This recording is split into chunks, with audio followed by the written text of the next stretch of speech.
शहर में बहुत ख़राब हालात थे। लोग अपने घरों में बंद थे और ज़ॉम्बीज़ ने इनके घरों को चारों तरफ से घेरा हुआ था। ज़्यादातर लोगों को आर्मी और पुलिस नहीं बचा पा रही थी। ज़ॉम्बीज़ घरों की खिड़कियां और दरवाजे तोड़ करके अंदर घुस रहे थे और लोगों को काट रहे थे और अपने जैसा बना रहे थे।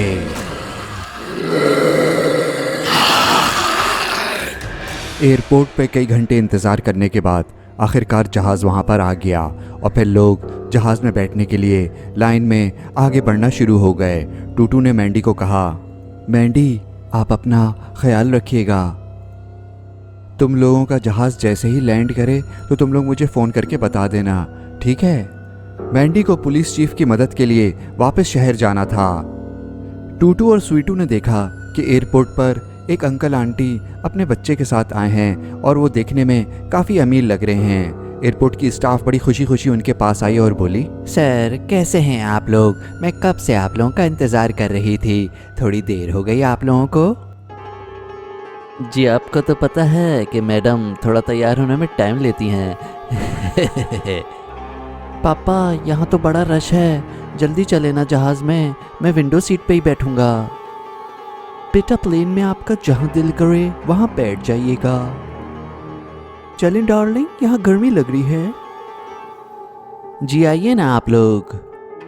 जहाज़ में बैठने के लिए सब बारी बारी जा रहे थे। अरे शुक्र है हमारी बारी तो आई।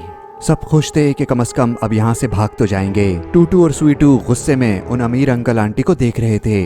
मैंडी ने कहा, अरे आगे बढ़ो बच्चों। दोनों गुस्से में पैर पटकते हुए आगे बढ़े क्योंकि अमीर अंकल आंटी को इनसे पहले जाने दिया।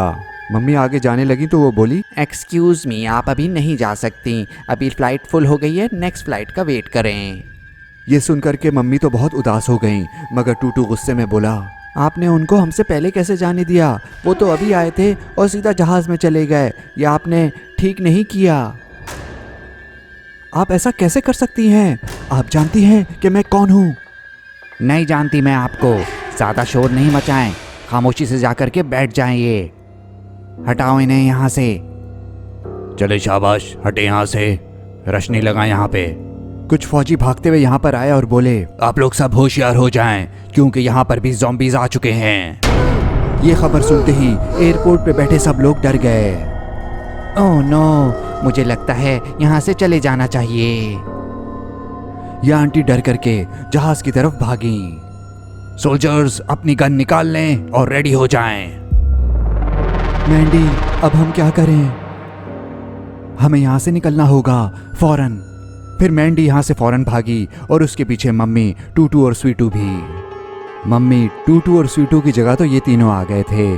जहाज़ में बैठे सब लोग खुश दिखाई दे रहे थे, मगर दादा अब्बू सोच रहे थे कि आखिर मम्मी, टूटू और स्वीटू को इतनी देर क्यों हो गई, वो अभी तक आए क्यों नहीं। जहाज़ रनवे पर उड़ने के लिए रेडी था। वो एयरपोर्ट वाली आंटी पैसेंजर्स को छोड़ करके अपनी जान बचाने के लिए रनवे की तरफ भाग रही थी, मगर कुछ ही देर में उनको ज़ॉम्बीज़ ने घेरे में ले लिया। नहीं प्लीज़ मुझे छोड़ दो, नहीं नहीं नहीं। ये लोग भाग करके गाड़ी में बैठ गए। मम्मी ने पूछा, मैंडी अब हम लोग कहाँ जाएंगे? हम रेलवे स्टेशन जा रहे हैं। फिर ये लोग फौरन से यहाँ से निकल गए कि इससे पहले ज़ॉम्बीज़ इनको पकड़ पाते।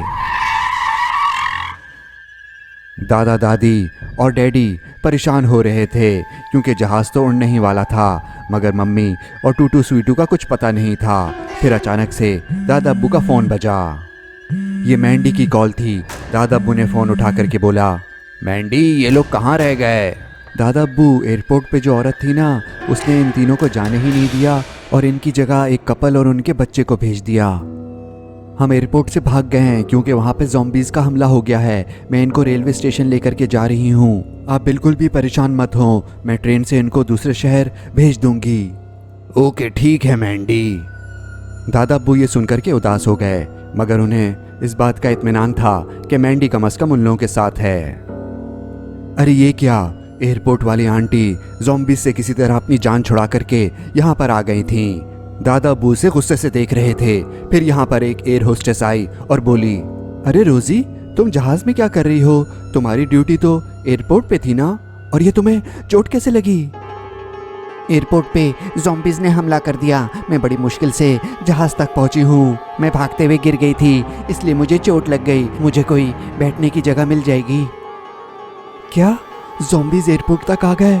ओह नो, तुम मेरे साथ आओ, मैं तुम्हें पायलट के पास लेकर के जाती हूँ। फिर ये इसे पायलट के पास लेकर के चली गई। दादा अब्बू से गुस्से से देख रहे थे क्योंकि इसी की वजह से मम्मी टूटू और स्वीटू जहाज में नहीं बैठ सके। जहाज में एक ही पायलट था। एयर होस्टेस ने पायलट को कहा, सर आपको पता चला ज़ॉम्बीज़ ने एयरपोर्ट पर हमला कर दिया है। हाँ बस मुझे अभी अभी पता चला है। सर रोज़ी की ड्यूटी आज एयरपोर्ट पे थी। ये बड़ी मुश्किलों से ज़ॉम्बी से बच करके जहाज़ में चढ़ गई है। ठीक है, बस इसे यहीं बिठा दो, हम टेक ऑफ करने जा रहे हैं। रोज़ी तुम यहीं बैठो, मैं तुम्हारे लिए दवाई लेकर के आती हूँ। क्या रोज़ी को चोट गिरने से लगी या किसी और वजह से? जहाज ने स्पीड पकड़ी और फौरन ही टेक ऑफ कर गया। जहाज जब उड़ गया तो दादा अब्बू को ख्याल आया कि ढांचा भाई किधर हैं।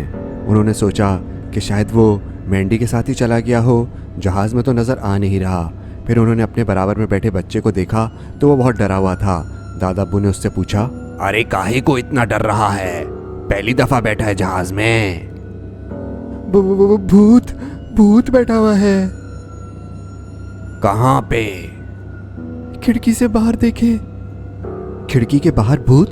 दादा अब्बू ने जब बाहर देखा तो इन्हें बहुत गुस्सा आया क्योंकि ढांचा भाई जहाज के पर पे बड़े मज़े से बैठे हुए थे। ढांचा भाई को जहाज में सीट नहीं मिली तो वो बड़े मज़े से जहाज के पर पे बैठ करके हवा खाते हुए जा रहा था। उसने दादा अब्बू और बच्चे को टाटा किया और फिर वहाँ से गायब हो गया।